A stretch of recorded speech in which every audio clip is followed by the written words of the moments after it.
अस्सलाम वालेकुम क्लास 5। आप सभी बच्चे अपनी अपनी उर्दू की किताब शान उर्दू निकाल लीजिए। और आज हम इस बुक से सबक नंबर 3 कबूतर और सयाद की कहानी पढ़ेंगे। तो आप सभी बच्चों की बुक निकल गई है और आप सबने खोल लिया है, तो चलिए आइए शुरू करते हैं इस कहानी को पढ़ना। कबूतर और सयाद, सयाद यानी कि एक शिकारी। कबूतर तो आप लोग जानते ही हैं, एक परिंदा होता है, और सयाद शिकारी होता है। तो इन दोनों की कहानी आज पढ़ेंगे। एक बार कबूतरों का एक झुंड खाने की तलाश में आसमान में उड़ता फिर रहा था। काफ़ी देर हो गई थी, लेकिन कहीं खाने की कोई चीज़ नज़र नहीं आई। कुछ कबूतरों का भूख से बुरा हाल था। उसी तरह उड़ते उड़ते वह एक जंगल के पास गुजरे। एक कबूतर ने जंगल के पास बहुत सा दाना पड़ा देखा और साथियों को इत्तला दी कि वहाँ दूर ज़मीन पर बहुत सा दाना पड़ा हुआ है। कबूतरों के सरदार ने भी देखा, लेकिन उसने मना किया कि यहाँ उतरना ठीक नहीं, उसमें कुछ खतरा दिखाई देता है, इसलिए कि जंगल में उतना दाना कहाँ से आया। लेकिन सारे कबूतर बहुत भूखे थे, इसलिए वह नीचे उतर आए और दाना चुगने लगे। अचानक वो सब जाल में फंस गए और फड़फड़ाने लगे। एक बार क्या हुआ, कबूतरों का एक झुंड जा रहा था और आसमान में उड़ रहा था। वो दाने की खाने की तलाश में था। तो काफ़ी देर हो गई, लेकिन कहीं कुछ खाने को का कुछ नज़र नहीं आया उन कबूतरों को। फिर कुछ कबूतरों का तो भूख से बुरा हाल हुआ था और इसी तरह उड़ते फिर रहे थे वो लोग इधर उधर कि कहीं तो कुछ मिल जाए खाने के लिए। फिर एक जंगल के पास से उन लोगों का गुजर हुआ और एक कबूतर ने देखा कि जंगल के पास बहुत सारा दाना उसको दिखाई दिया और उसने अपने साथियों को इत्तला दी, यानी कि खबर किया कि देखो वहाँ दूर ज़मीन पर बहुत सा दाना पड़ा हुआ है। तो कबूतरों के सरदार जो थे, एक सरदार होता है, बादशाह होता है अपने पूरे झुंड का। तो उस सरदार ने भी देखा, लेकिन उसने मना कर दिया। सरदार जो होता है तो वो बहुत ही समझदार होता है और उस पर अपने पूरे जितने भी होते हैं झुंड में, सबकी जिम्मेदारी उस पर होती है। तो उसने मना किया कि नहीं, यहाँ तो उतरना ठीक नहीं होगा, क्योंकि उसमें कुछ खतरा दिखाई देता है, इसलिए कि जंगल में इतना सारा दाना कहाँ से आएगा भला। और हम लोग तो इतनी देर से तलाश करें, हम लोग को दाना कहीं नहीं दिखा, और दिखा भी तो कहाँ, जंगल के पास दिखा। तो इसमें कुछ ना कुछ तो खतरा होगा, जंगल में इतना दाना नहीं आ सकता है। लेकिन जो सारे कबूतर थे वो बहुत भूखे थे, और भूख जो है तो जाहिर है कि सबका दिमाग जो है तो काम करना बंद हो जाता है भूख से। तो और वो जो है तो सारे कबूतर नीचे उतर आए और दाना चुगने लगे। अचानक वो सब एक जाल में फंस गए और फिर फड़फड़ाने लगे। अब परेशानी हो रही है ना, दाना चुगते चुगते जाल में फंस गए, तो जाहिर है अब उनकी जान को भी खतरा है। सरदार ने कहा, मैंने पहले ही कहा था कि यहाँ कुछ खतरा ज़रूर है। कबूतरों ने सरदार से कहा कि अब इससे छुटकारा पाने की कोई तरकीब सोचिए, नहीं तो सयाद हम सब की जान ले लेगा। कबूतरों के सरदार ने कुछ देर सोचकर कहा कि पर फड़फड़ाने से के बजाय सब एक साथ जोर लगाकर उड़ने की कोशिश करो, इस तरह हम जाल लेकर उड़ सकते हैं। तो क्या हुआ कि जब सारे कबूतर फंस गए जाल में, तो अब सरदार ने अपनी बात याद दिलाई कि मैंने पहले मना किया था कि यहाँ कुछ खतरा है, दाना चुगने के लिए ज़मीन पर ना उतरो।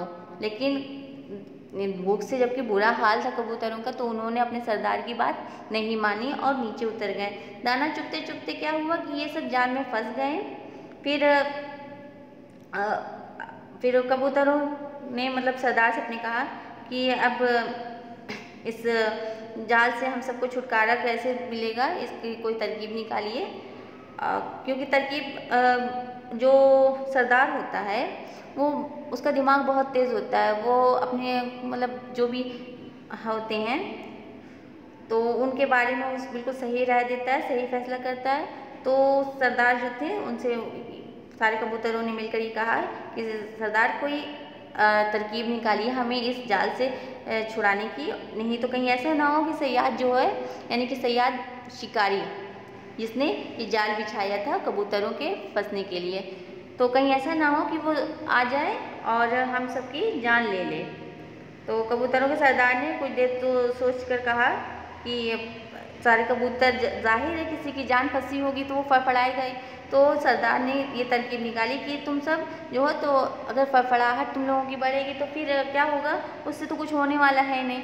तो एक काम करो कि आप जितने भी कबूतर हो, आप सब एक साथ जोर लगा कर कोशिश करो उड़ने की, तो इस तरह हम जाल लेकर उड़ सकते हैं। सब कबूतरों ने सारी ताकत से जोर लगाया और जाल लेकर उड़ गए। शिकारी ने इतने सारे कबूतरों को जाल में फंसा हुआ देखा तो बहुत खुश हुआ था, लेकिन वो सोच भी नहीं सकता था कि कबूतर इसका जाल लेकर उड़ जाएंगे।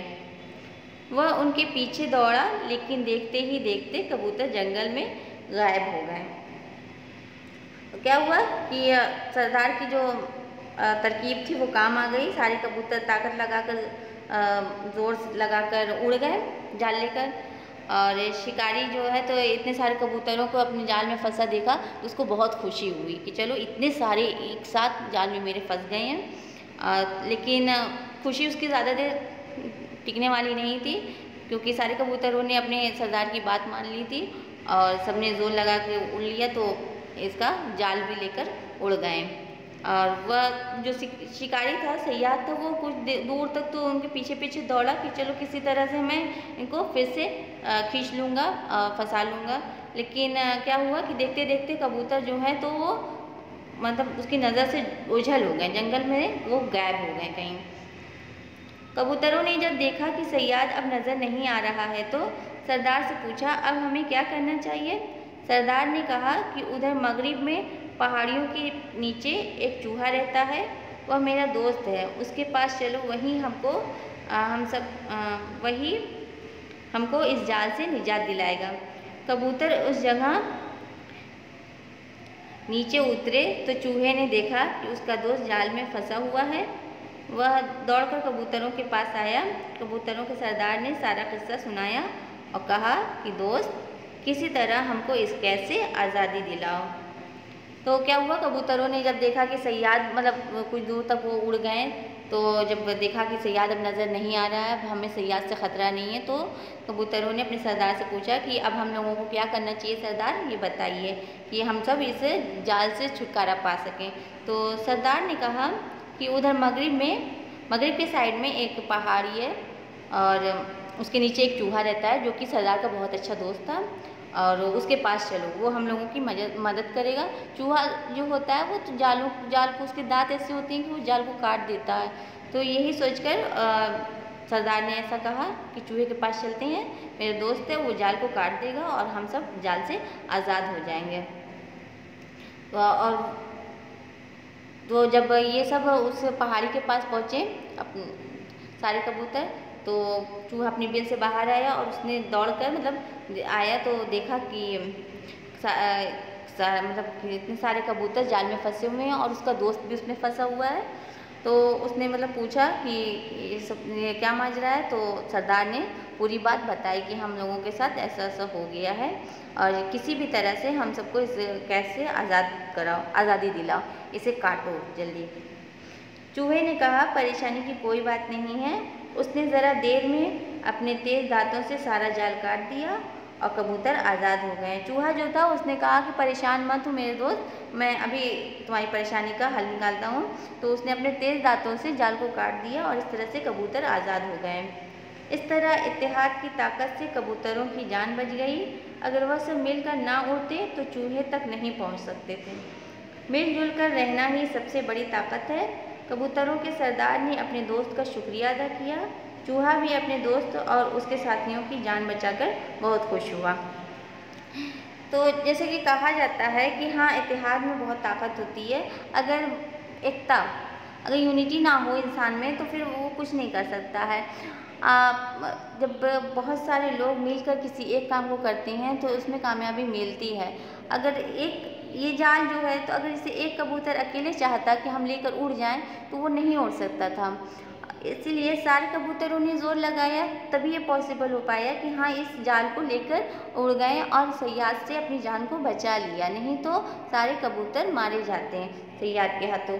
और सरदार की कुछ सूझबूझ भी थी, उन्होंने बहुत अच्छी तरकीब निकाली थी। उन्होंने जो कहा कबूतरों ने उसे माना भी। तो ये जो मिलजुल कर रहना ही सबसे बड़ी ताकत होती है। आप सब एक दूसरे के साथ इकट्ठा रहेंगे, एक दूसरे की बात सुनेंगे, समझेंगे, तो एक दूसरे की ताकत बनेंगे, वही सबसे बेहतर होता है। और दोस्ती में भी देखिए कितना असर था कि उसने एक बार कहा, उसके दोस्त ने उसकी मदद की और इस तरह से सारे कबूतर आज़ाद हो गए। और जो कबूतरों के सरदार थे उन्होंने चूहे का शुक्रिया भी अदा किया अपने दोस्त का, जो उसने जाल को काट कर हम सबको आज़ाद करा दिया। और लोग वो सब अब माशाल्लाह कबूतर सारे आज़ाद हो गए चूहे के जाल को काट देने से।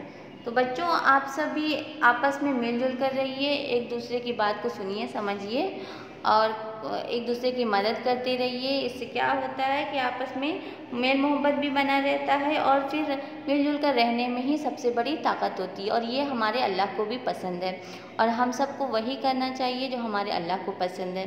ठीक है, तो ये सबक जो है तो वो कंप्लीट हो गया है। इसकी एक्सरसाइज जो है वो सब हम लोग अगले वीडियो में करेंगे। आज के लिए इतना काफ़ी है। आप सभी बच्चे इस सबक को अपने अपने घरों पे अच्छे से पढ़ लीजिएगा। अस्सलाम वालेकुम।